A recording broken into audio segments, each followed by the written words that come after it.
great pride in his organization, lots of people, lots of talented people, and, of course, a bulging war chest. He knows that he's got to go south to Super Tuesday.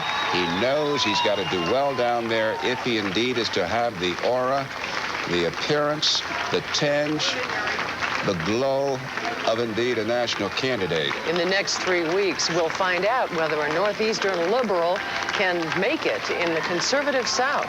Doesn't he look like his mother's son? Last week in Iowa, our message started to shine through, and we won a bronze.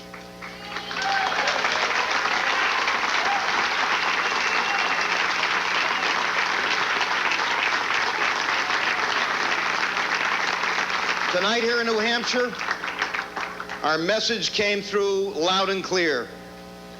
We went for the gold, and we won it. And I'm very grateful to all of you.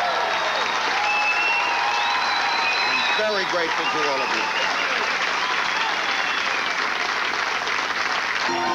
Richard Gephardt has just arrived in the room. As you can see, he's fighting his way up onto that podium.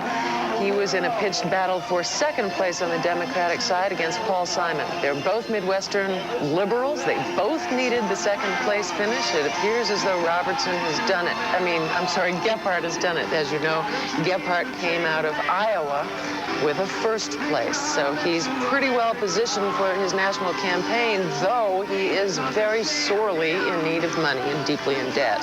Paul Simon was hoping very much to be the man closest to the Duke of Massachusetts.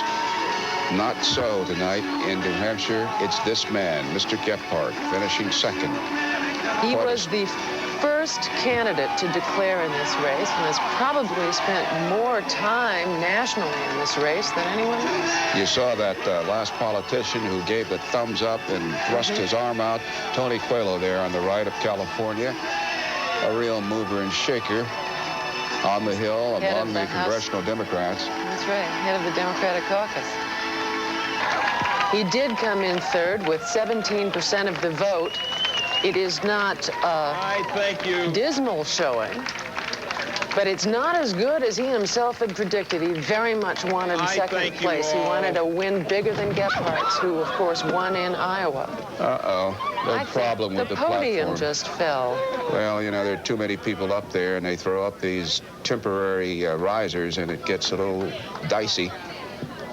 We hope no one's been hurt here. All right. Winner tonight in New Hampshire. It didn't look like that was going to be the case when he pulled out of Iowa, but he pulled it off tonight.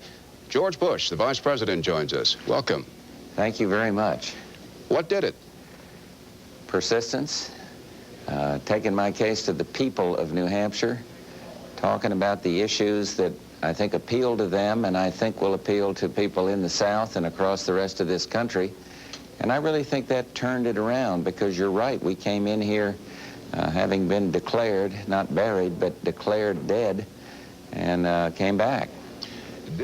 My message of making a difference, my message of strong leadership, my message of deficit reduction and honesty and integrity are going to sell in the South just as they sold in New Hampshire and the state of Iowa.